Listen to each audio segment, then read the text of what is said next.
Change your diet, change your life, change the planet.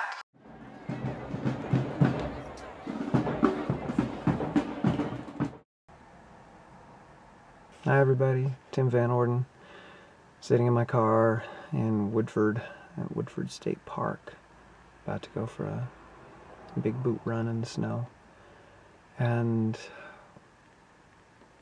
I wanted to be transparent and say that ever since Chirpa passed on the 19th, I've had no interest whatsoever in working out, exercising, doing anything physical, just no interest at all.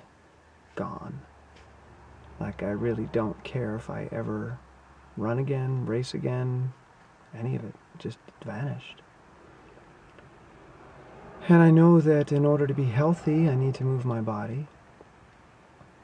So today, 28th December, I got myself dressed, like I talk about, got myself in the car, drove up here to Woodford, about to put my boots on, and my gloves on, and I'm going to go for a boot snow run.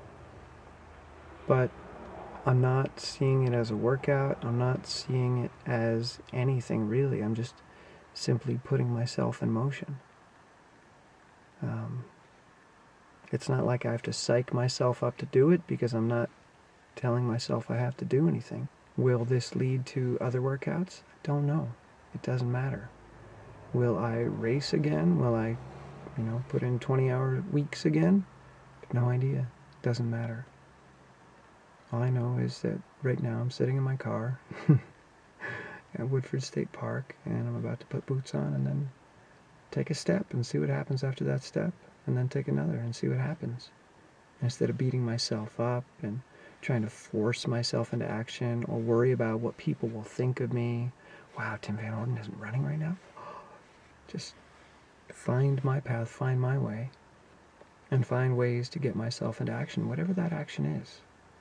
Hopefully there's some movement involved, because that is important in order to be healthy, but being an athlete, we'll see. I don't know. Maybe that's done. Right. Can I go put my boots on? Maybe I'll show you some of my trek through the woods. I've been running for about 20 minutes now, and it's not easy. It's hard work. These boots are quite large, and the terrain is uneven, and there's a lot of hills, but I'm actually really enjoying myself. I've got a great book on. I'm listening to The Undervalued Self by Elaine Aron, who also wrote The Highly Sensitive Person, which was a book that changed my life back in the late 90s. And I'm thinking a lot about grieving and exercise as I'm out here, especially as the new year is right around the corner. Chirpa died because I brought her to the vet to have surgery, and she didn't survive the surgery. So I've had an enormous amount of guilt around that, because she was happy when I brought her in, and yeah, she had some problems that needed to be dealt with and couldn't be delayed any longer, but ultimately it's me bringing her in that ended her life, and I really had to be kind and gentle with myself and not beat myself up or punish myself for her dying.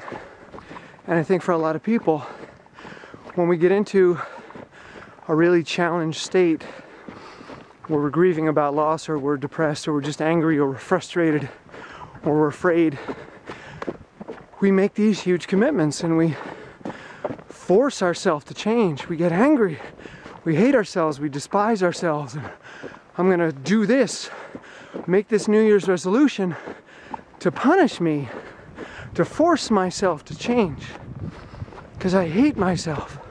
I can't stand what I did, I can't stand what I've become, and this punishment, this resolution, is going to force me to finally transform into a better person. But it's an act of vengeance almost. It's an act of rage. It's an act of self-loathing when we make resolutions like that. I have to do it now. What you have to do, what you have to do is be gentle and loving with yourself, and realize that you didn't make these decisions to hurt yourself. You made them because you were hurting, and you were just looking for love and affection, and often negative choices give it to you. But at the time, they don't seem negative. They're the one thing that's giving you the love and affection that you need, in whatever form that comes in. So as I'm running now, it's not that I'm suddenly inspired to train again, but I realize I really enjoy being out here. It's beautiful, and I'm seeing so many different things, and moving my body. Even though it's not easy, it feels good. And it's not about pushing myself. It's not about saying how far I've got to go. It's just about simply moving one step, being present. What am I seeing? What am I feeling? What am I moving over and around? What is this experience like? I just keep checking in with it instead of calling it a run, instead of looking at my watch or figuring out how much further I have to go. It's simply about having an experience. And as we near the end of the year here, my email box is flooded with all kinds of newsletters with the best of 2013 stories. And one that I read this morning was from the New York Times, best things that we learned in 2013 about fitness. And one of them is that you don't need to work out a lot. You can work out very, very little and get the same benefit as working out a lot.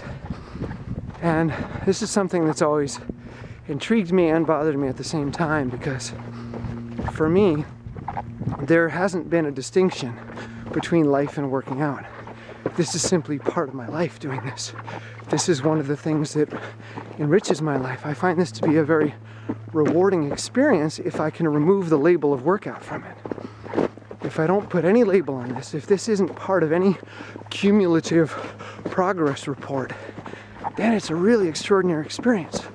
But when I start having this cumulative assessment of how I'm doing and how fit I am, which an owl just took off, then it starts to become really stressful, and I stop enjoying it because I'm worried about how many hours I'm putting in. I'm worried about, how fast did I do that last interval set or that hill workout? How did I do in this last race? Then this isn't enjoyable anymore. It's something I have to do in order to impress people, or in order to impress myself, or in order to feel good about myself or have value, because I don't have value if not the fittest masters athlete in the country. But none of that made me feel good. But just tooling along now in the woods, this makes me feel good. So people trying to get out of a workout, and scientists looking for reasons to get out of workouts, like, oh look, only work out 13 minutes 4 times a week and you'll be fit. Well, not really, because there are so many studies that show that sitting is really, really dangerous and damaging, and that fitness doesn't overcome that or compensate for it. Ooh, arm's really tired. That's a workout. Holding the camera. So, yeah, maybe you'll get some cardiovascular fitness, but that doesn't mean you'll be healthy working out so little. But more importantly, it really solidifies the belief that working out is something other than life. Working out is something that is not rewarding, it's not enjoyable, and it gets in the way of you living your life. So therefore, let's just minimize it and do as little as possible so that we can live our lives. But what are our lives? What is it full of? Are the experiences that we're engaging in, are they rewarding? I know going to the gym and hammering yourself is not rewarding, especially if it's 13 minutes 4 times a week, because you're going to have to really up the intensity, and it's going to hurt like a mother scratch, and I don't think that's rewarding. But this, I'm in no pain right now, and it's beautiful, and it's not only engaging my body, it's engaging my mind, it's engaging my emotions. It's a wonderful, rewarding experience that's a part of my life. And I don't want it to end in 13 minutes. I want it to keep going, because when I'm done with this workout, I'm going to spend most of the rest of the day sitting, reading, analyzing, processing, editing, and very little of that is actually rewarding. So the more of this I can do, the better my life is. But not from a fitness perspective. Simply from the perspective of, I want my life to be full of rich experiences. And I don't want to rush through things so that I can just sit around and do nothing or be entertained and avoid getting involved in life, and avoid being engaged, avoid being physical and getting out there and shaking it up. To me, that's what's rewarding.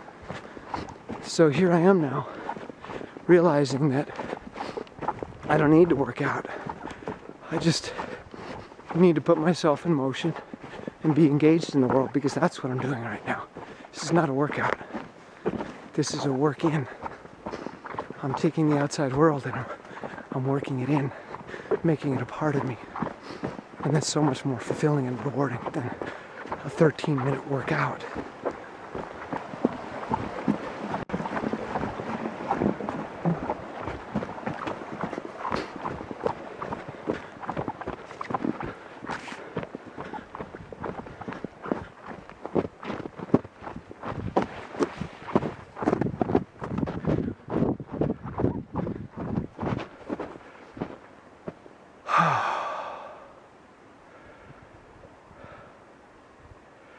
Can't see this in 13 minutes. That was awesome. 43 minutes of breathing and physical exertion and wandering through beautiful spaces. I'm no closer to a desire to train and be an athlete, but that doesn't matter. I had a great time out there, and I hope to do it again soon. But without the pressure and without the labels and without any preconceived notions of who I need to be or what I need to be doing. Simply, this is just a part of my life. And I look forward to it just being a part of my life. So I hope you can get out there today and make movement through the world a part of your life. I always feel best after I do this. So nothing changes my mood. Brightens my day regardless of the conditions.